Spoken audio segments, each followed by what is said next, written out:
KSI, Jack Frag, even PewDiePie. Every YouTuber and their mom is a partner with G2A.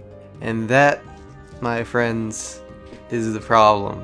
Hello everybody, Spongebrain here. Sean, whatever you want to call me. This is not a scripted video, but you know what? I'm just gonna go off the cuff here. I just want to say that G2A sucks.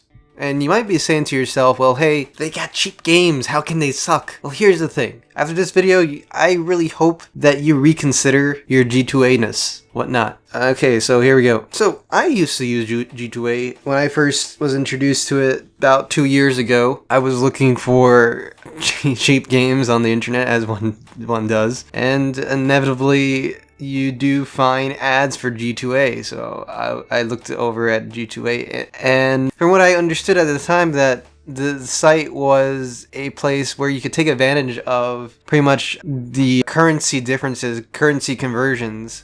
So if a game was cheaper overseas, especially in Russia, you would find it cheaper when it got converted over here. It'd be cheaper.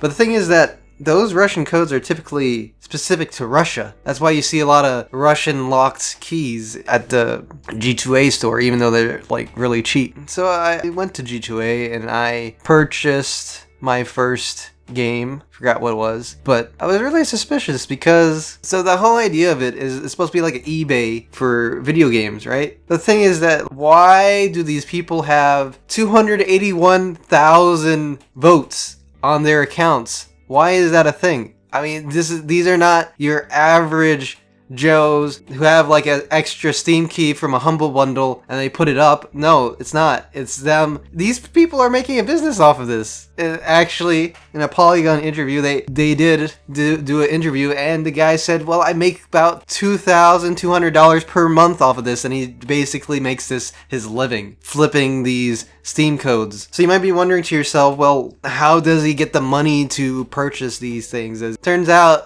that these games are bought with stolen credit cards, gotten off of the black market or whatever. They get the digital signatures or whatnot of these stolen credit cards, and they go to legitimate sites, Humble Bundle, or wait for a Steam sale, and just purchase a bunch of these codes. Then they just put them up on G2A, and they make a lot of money off of them. Enough to actually make a living. That's not really legitimate at all. How is that really a thing? And it's so easy to become a seller on G2A. You know how hard it is to become a seller on Amazon or even eBay, for the fact that you have to verify so many things. All you have to do to become a seller on G2A is just make an account. That's not great. After I made my first purchase, I got a little wary. I made a couple other purchases, but I stopped when I saw this one article when the team that G2A sponsors is no longer allowed into the League of Legends tournament by Riot Games. So they said that they believe that they're selling stolen accounts or fully upgraded accounts, which is not part of their terms of service. And a lot of these characters are purchased with stolen credit cards. Recently, which sparked me to actually say something about this, was a video game dev company called Tiny Build Games. You might know them. They made No Time to Explain, Speedrunners, Punch Club, a bunch of other really great games. They came out and said, well, that G2A stole $450,000 worth of their game keys. This is a small-time dev company, so that's kinda not really great for them. And then it came out, they alleged that they spoke to a merchant who said he was making $3,000 to $4,000 a month off of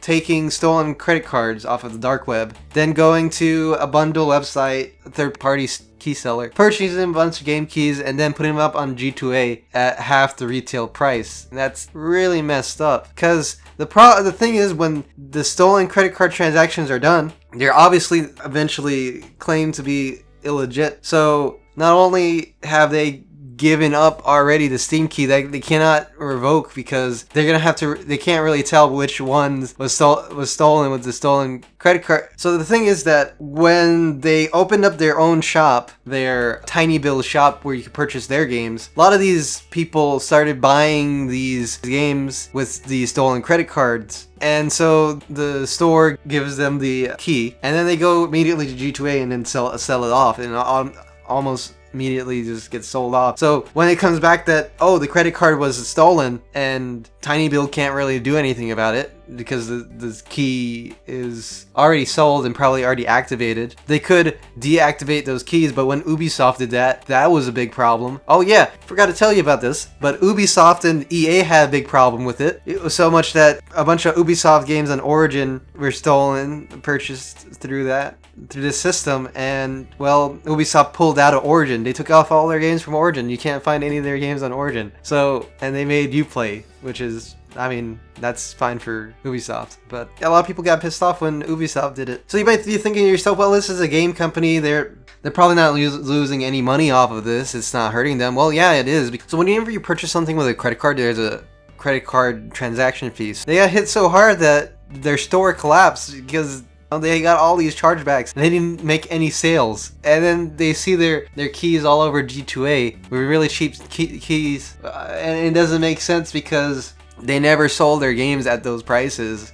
So that's interesting in all itself. It's a problem. So you say to yourself, well, why doesn't Tiny Bill go to G2A and have G2A take down all the fake keys, right? Actually, they do talk to G2A about it. The thing is that when they went to G2A wanted all of the Steam keys that Tiny Build has so they could cross-reference them. Which Tiny Build really didn't want to do because, well, G2A is kind of shady. They're Russian. And that's not racist at all because that's the thing. Piracy is a thing in Russia. The reason why games are so cheap in Russia is because, well, they're not used to paying for games, so at least you got them to pay for an $8-10 game that's region locked to their region. Anyways, so when Tiny Build contacted G2A about this, G2A not only did they want all the Steam keys, but they wanted Tiny Build to partner with them. It was like, okay.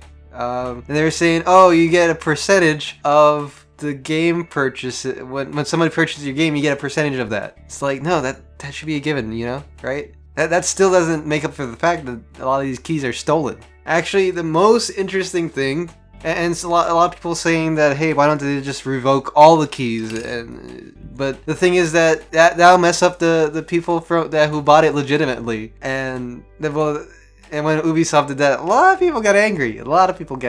And you know, Tiny Build's not that big of a corporation. EA, Ubisoft, they could take a little hit from this. They could take 450,000. Well, that's still pretty a lot. You know, when a lot of these game companies, games don't really make that much as they used to, right? So, in profit, a lot of AAA gaming doesn't make as much as it should. See, the thing is that G2A is shady, so they want you, the consumer, when you purchase their thing, they don't guarantee the keys are legitimate, right? So they warn you, hey, this key might be illegitimate. Okay, why don't I just go gambling and I get the same feeling?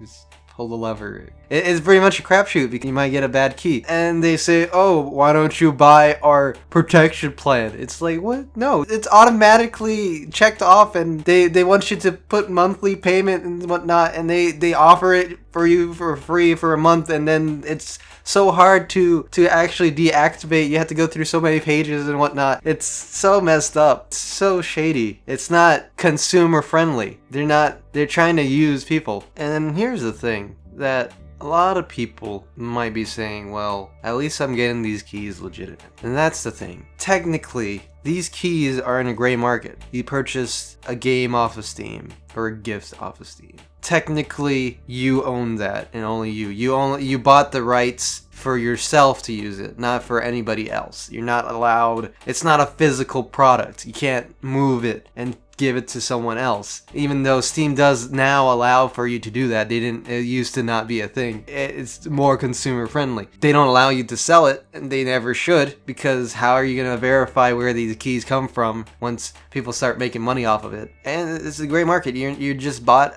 a license for it. You don't really own it. Technically, Ubisoft and EA or any company would be in the right to revoke these specific keys, right? But they don't, because they don't want the user backlash of a person who just bought a key from G2A and they thought they were buying it legitimately. Even though, all the warning signs of that these keys are illegitimate are there. Again, also, additionally, you might say, well, better than piracy. And actually, not really. Oh, whoa, Sean, you're making an argument for piracy. And yeah, kind of. I've gone back and forth about piracy, and I'm now a little bit leaning more towards it. It's not a great thing, especially for indie devs. Tiny Build themselves, they were hit hard about this. They claimed that they lost $1 million in revenue from one game alone, Punch Club. A lot of people pirated their games off of mobile and on the computer.